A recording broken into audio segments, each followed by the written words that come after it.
जो कुटिया मैं आपको दिखा रहा हूँ, तो ये कैमरामैन कुटिया दिखाएगा। वहाँ जो चूल्हा जो है संतों का, वो किस तरीके से ये देख लीजिएगा। गॉड मतलब GOD, जी फॉर जनरेशन अपन उत्पत्ति हो गई और फिर ऑपरेशन पालन हो गया अपना, डी फॉर नेक्स्ट खत्म हो गया।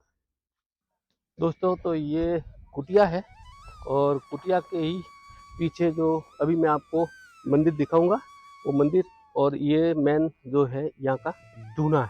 हेलो दोस्तों, एक बार फिर से आपका हमारे चैनल पर स्वागत है। और जैसा कि आपको मालूम है, मैं हमेशा आपको संतों के दर्शन करवाता रहता हूँ। इसी कड़ी में मैं आज एक बहुत ही अच्छे पढ़े लिखे संत के दर्शन करवाने आपको लेके आया हूँ। उस दूल्हे पे आपको दर्शन भी करवाऊंगा, तो चलते हैं दोस्तों। तो यहाँ जो संत रहते हैं, उन संत की जो कुटिया है वो ये बनी हुई है, आपको दिख रही होगी। और संत फिलहाल जो है दूल्हे पे बैठे हुए हैं, कुटिया यहाँ है। और पीछे जो मंदिर है वो मैं भी आपको दिखाऊंगा।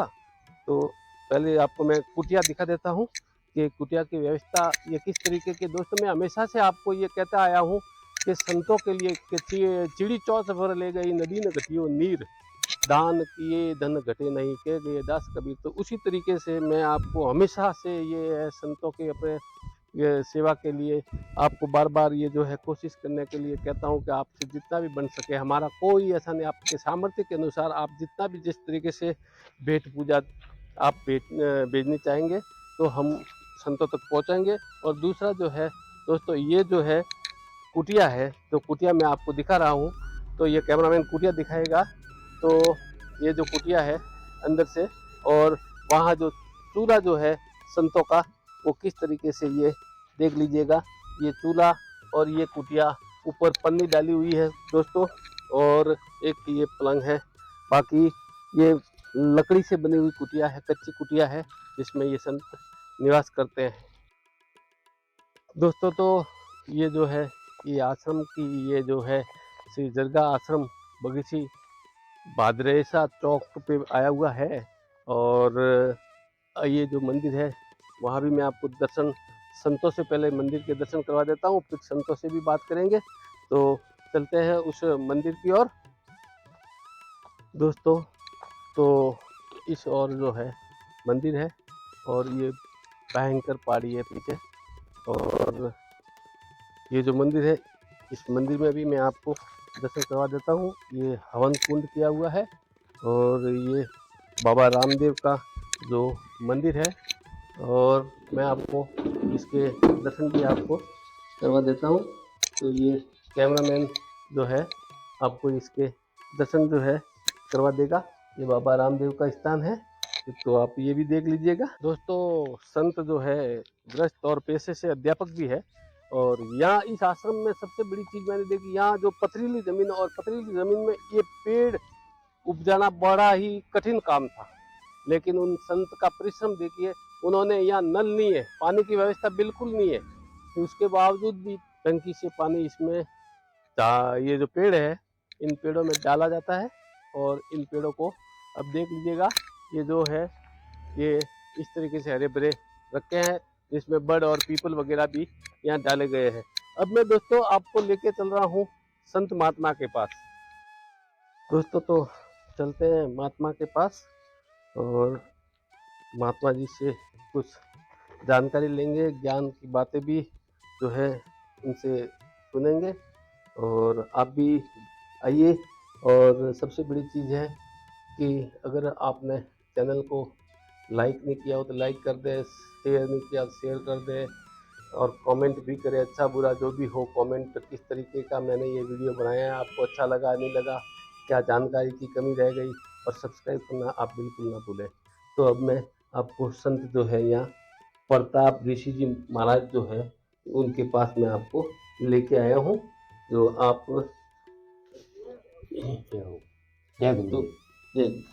तो दोस्तों ये यहाँ का दूना और दरगाह आश्रम के नाम से है।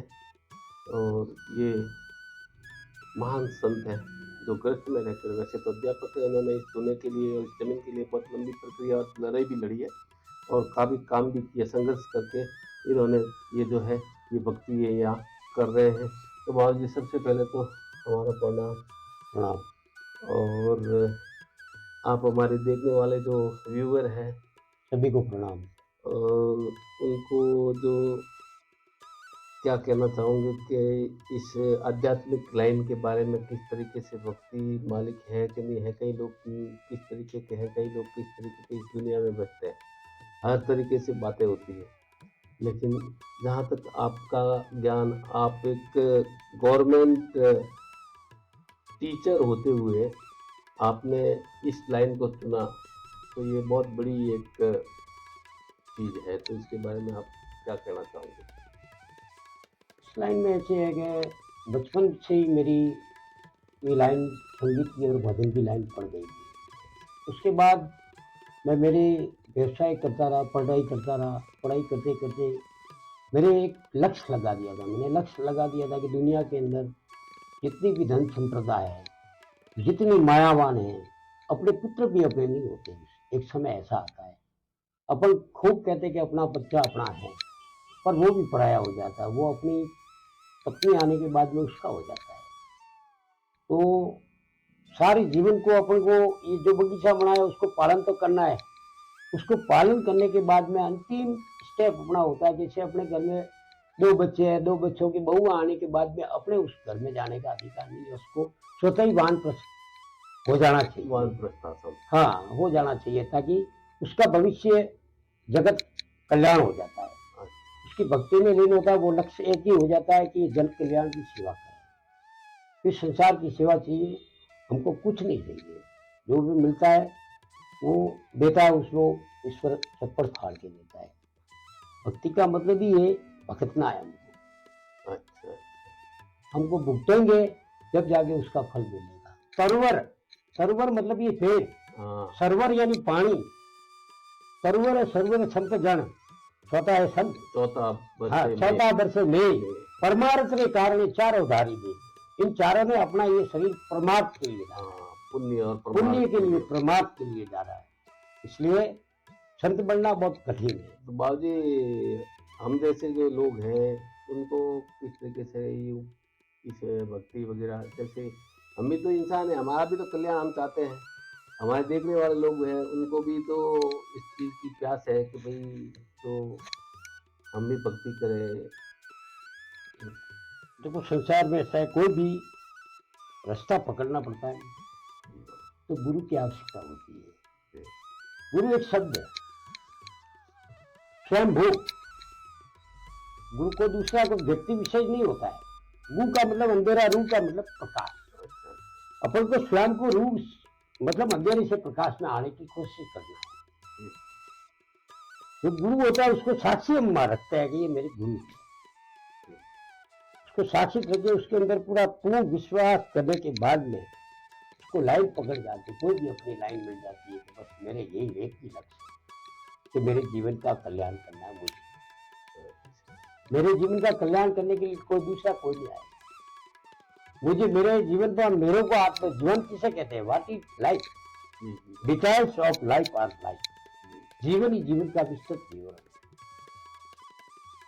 इस प्रकार हम पढ़ते हैं, पूरा जाते हैं, तो हमारे अंदर एक ही भाव है कि हम, India is our country, it is Asian in vast land, it is spread over from the Cape Comorin to Himalaya. Peoples of different races and religions are living in India. They speak different language but live brotherly. भाईचारे से रहते हैं। India is democratic country. Bharat एक गणतांत्रिक देश है। It has many states. Every state has its own government and language. The capital of India is Delhi. It is on the bank of Yamuna. It is beautiful city. We born is in this country, so India is our motherland. Bharat हमारी मातृ। We call Indian, हम भारतीय कहलाते हैं। We love Indian, हम भारत को चाहते हैं। What is love? L for lake of tears, आंसुओं की झील। O for ocean of sorrow, दुख का सागर। V for wealth of death, मृत्यु की धारी। E for end of the life, जीवन का अंत। That is called love. और love is God. Love is, प्रेम ही भगवान है। आप हम मिले ये भगवान। Love is God, but God is mystery. God मतलब GOD, जी फॉर जनरेशन, अपन उत्पत्ति हो गई, और फिर ऑपरेशन पालन हो गया अपना, बी फॉर नेक्स्ट खत्म हो गया। That is called God, and God is mystery. भगवान रहस्यवान है, और इन रहस्यों का ज्ञान करने के लिए अपने विज्ञान बनाए, ज्ञान में से विज्ञान बनाए। ज्ञान संतों ने किया है, साधुओं ने किया है, महान संतों ने ज्ञान कर करके उस ज्ञान के अंदर से ये विज्ञान पैदा किया है। Science, science is systematic knowledge of the nature, प्राकृतिक रहस्यों का क्रम, ज्ञान ही विज्ञान है। तो इसी से संतों की लाइन है, जो एक लाइन होती है भक्ति की, भक्ति के भाव से, सुर के माध्यम से, सरिता के माध्यम से, वाणी के माध्यम से, धुनी, पानी और संतों की वाणी, निज नाम अपना, सत्य हरिभजन, जगत सब सपना। ये संसार है, एक सपना है। ये दृढ़ लेके मैं मेरी इस विराम को यहाँ मैंने लिखा दिया ऊपर, यहाँ आके बैठा और मैंने ये वृक्षारोपण किया यहाँ पर। लॉकडाउन का टाइम था, ये लॉकडाउन कब खत्म होगा, मैं कहाँ जाऊँ। तो बाबा को अरदास की, मैं यहाँ बैठ गया, मैंने वृक्षारोपण किया। तो कोई ऐसी भावना उठ गई कि गांव के रामदेव जी मंदिर है, जो गांव का मेन मंदिर है, वहां से ये मूर्ति भागवत भी जो शनिवार के दिन ही यहाँ पे 4 बजे, 4:15 बजे बरसात के रूप में लेके आए, जो स्थापना की।